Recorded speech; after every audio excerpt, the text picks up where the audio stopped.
बिस्मिल्लाहिर्रहमानिर्रहीम। अस्सलाम वालेकुम डियर स्टूडेंट्स, हमने 10th class chemistry chapter 16 start किया था। इलेक्ट्रोलाइसिस इलेक्ट्रोकेमिस्ट्री हमने स्टार्ट किया था, जिसमें आज हमारे पास टॉपिक है इलेक्ट्रोलाइसिस। डियर स्टूडेंट्स, पहले इस टॉपिक का जो नेम है उसको समझते हैं। यहाँ पे जो वर्ड इलेक्ट्रो है, इस इलेक्ट्रो का मतलब इलेक्ट्रिसिटी है,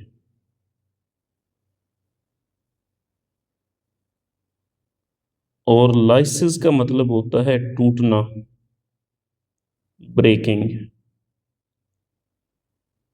तो इट मीन इलेक्ट्रोलाइसिस का यहाँ पे क्या मतलब हुआ कि हमने क्या करना है, हमने तोड़ना है किसी कंपाउंड को with the help of electricity. इसको हम कहते हैं इलेक्ट्रोलाइसिस। अब डेफिनेशन देखते हैं। When electricity is pass through fused ionic compound. Fused का मतलब क्या होता है जी? पिघला हुआ, मोल्टन या पिघला हुआ।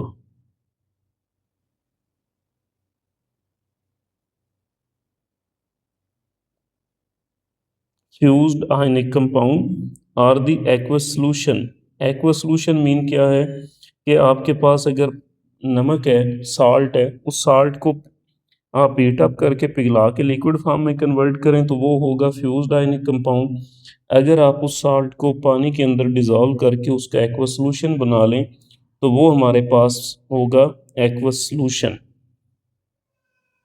दे are decomposed into their constituents. हम इनको डिकम्पोज करते हैं इनटू देयर कंस्टिट्यूएंट्स, यानी इसके कंस्टिट्यूएंट्स को अलग अलग करते हैं। लाइक NaCl है,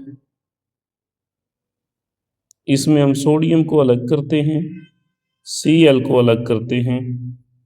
तो इनकी सेपरेशन को ही हम कहते हैं इलेक्ट्रोलाइसिस। अब इस प्रोसेस के दौरान during this electrolysis a non spontaneous chemical reaction take place होता है। नॉन स्पॉन्टेनियस क्यों है?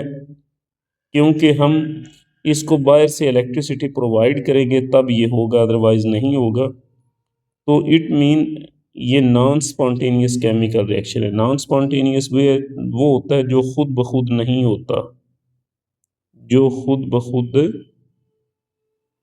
नहीं होता, उसे हम कहते हैं नॉन स्पॉन्टेनियस। इसको बाहर से हमें इलेक्ट्रिकल एनर्जी प्रोवाइड करना पड़ती है। अब यहाँ पे एक शॉर्ट क्वेश्चन ये डिफाइन है, दूसरा शॉर्ट क्वेश्चन ये केमिकल रिएक्शन है। ये MCQs भी आता है। In electrolysis which type of reaction take place, तो वो आप बोलेंगे नॉन स्पॉन्टेनियस केमिकल रिएक्शन। और MCQs के तौर पे सिर्फ नॉन स्पॉन्टेनियस आप याद रखेंगे। और ये रिएक्शन जिस इंस्ट्रूमेंट में हम करवाते हैं उसको कहते हैं इलेक्ट्रोलाइटिक टैंक। अब इलेक्ट्रोलाइटिक टैंक क्या है? ये हमारे पास एक टैंक बना हुआ है, इसको हम कहते हैं इलेक्ट्रोलाइटिक टैंक। इसमें हमारे पास ये दो इलेक्ट्रोड बने हुए हैं। ये मेटल के भी हो सकते हैं, ग्रेफाइट के भी हो सकते हैं। ये अकॉर्डिंग टू रिएक्शन इनकी नेचर चेंज हो सकती है। ये हमारे पास एक इलेक्ट्रोड है और ये दूसरा इलेक्ट्रोड है। इन दोनों को बैटरी के साथ कनेक्ट किया हुआ है। साथ में आपके पास ये एक बीकर है या टैंक है, और दूसरा इसमें ये लिक्विड हमने जो यूज़ किया हुआ है जिसको हम इलेक्ट्रोलाइट का नाम देते हैं। तो ये चीज़ें आपको माइंड में आनी चाहिए। जब भी इलेक्ट्रोलाइटिक टैंक की बात हो तो उसमें बैटरी, इलेक्ट्रोड्स यानी एनोड और कैथोड, और दूसरा इलेक्ट्रोलाइट। तो ये हमारे पास था इलेक्ट्रोलाइटिक सेल या इलेक्ट्रोलाइटिक टैंक। अब this process of electrolysis is carried out in an electrolytic bath called electrolytic cell. अब ये इलेक्ट्रोलाइसिस का प्रोसेस कहाँ पे होता है? इलेक्ट्रोलाइटिक सेल में। और इसमें दो इलेक्ट्रोड्स होते हैं। एक हमारे पास इलेक्ट्रोड्स होता है जो जिसमें से इलेक्ट्रिक करंट एंटर होता है, और दूसरा होता है जिसमें इलेक्ट्रिक करंट लीव होता है। तो इस बुनियाद पे इनको फिर एनोड और कैथोड के नाम दिए जाते हैं। आगे हमारे पास है दीज इलेक्ट्रोड्स में be made up of graphite और अदर मेटल। ये इलेक्ट्रोलाइटिक टैंक की हेडिंग में ये सारा आप लिखेंगे। दूसरा ये MCQs पे के तौर पे याद रखेंगे कि ये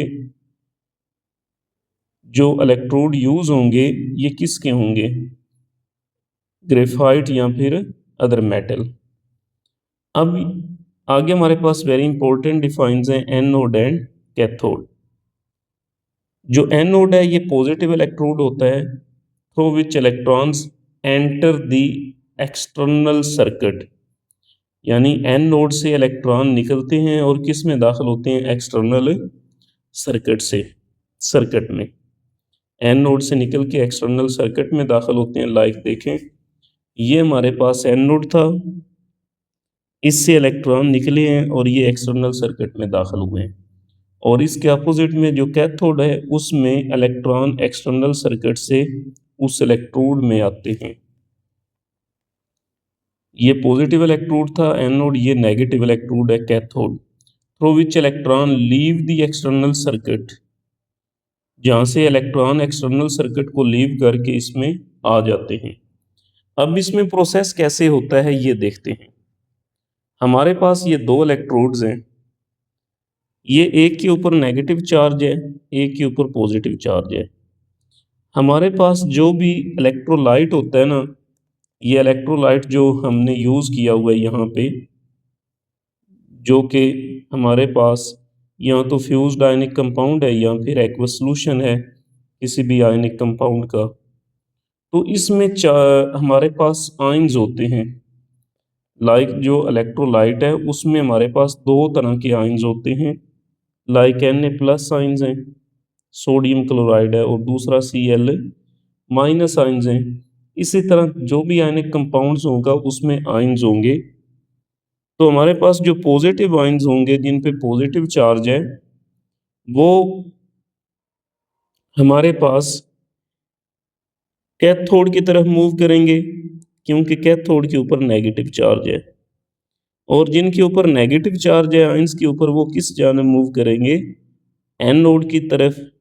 यानी पॉजिटिव किसको अट्रैक्ट करता है, नेगेटिव को, नेगेटिव किसको अट्रैक्ट करता है, पॉजिटिव को। तो इस वजह से ये नेगेटिव वाले इस एनोड के पास आ जाएंगे, पॉजिटिव वाले कैथोड के पास चले जाएंगे। अब प्रोसेस क्या होगा, ये जो नेगेटिव वाले थे ये अपना जो ये इलेक्ट्रॉन है ना, जैसे क्लोरीन है इसके ऊपर ये नेगेटिव है, इसका मतलब ये इलेक्ट्रॉन है, ये अपना इलेक्ट्रॉन एनोड को दे देंगे और खुद Cl2 में चेंज हो जाएंगे। दो क्लोरीन है तो ये Cl2 में चेंज हो जाएंगे। यहाँ से ये जो इलेक्ट्रॉन थे ये इलेक्ट्रॉन ट्रेवल करते हुए बैटरी के थ्रू ये आ जाएंगे कैथोड पे, ये इलेक्ट्रॉन यहाँ पे एंटर हो जाएंगे।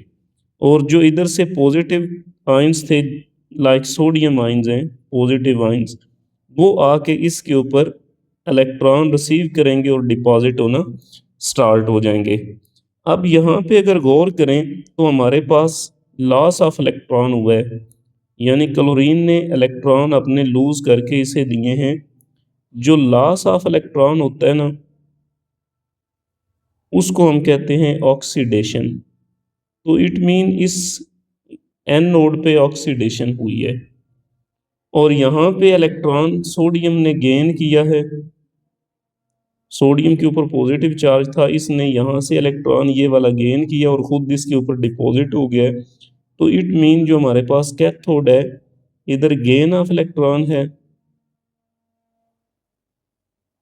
और यहाँ पे हुई है जी रिडक्शन। तो ये आपने फिनोमिना भी याद रखना है, ऑक्सीडेशन किधर होगी और रिडक्शन किधर होगी। अब यहाँ पे ये प्रोसेस इसका ये सारा मैंने समझा दिया है आपको। तो इसमें electrolyte present in the cell in the form of freely moving ions during electrolysis. The electrolyte is decomposed into its components. Components में चेंज हो जाता है बाई अप्लाइंग एक्सटर्नल वोल्टेज, जब एक्सटर्नल वोल्टेज अप्लाई की जाती है। दी एक्सटर्नल सोर्स हमारे पास है वो बैटरी है। Non spontaneous reaction to occur by pumping electron towards one electrode giving negative charge and the positive ions किस जानब जाएंगे जी, electrolyte are attracted towards the negative electrode and get reduced by accepting electrons making it cathode। ये करेंगे। आगे battery क्या करती है, ये विदड्रॉ करती है electron from electrode giving it positive charge यहाँ से ये इलेक्ट्रॉन विदड्रॉ करके इसको पॉजिटिव चार्ज दे देती है, और नेगेटिव चार्ज किसको दे देती है जी? ये नेगेटिव चार्ज प्रोवाइड करती है दूसरे को, जिसको ये इलेक्ट्रॉन क्या करती है, देती है। तो ये प्रोसेस है इसका, ये भी करेंगे। यहाँ पे बैटरी का एक ये पॉइंट आपने याद रखना है, battery withdraws electron from the electrode giving it positive charge, यहाँ तक करें। हाउ, क्वेश्चन आता है how battery give positive charge to anode by withdrawing electron, ये करेंगे। इसी तरह द पॉजिटिव आयंस, यहाँ पे electrolyte are attracted towards the negative electrode and get reduced by accepting electron and making it cathode. How cathode is formed?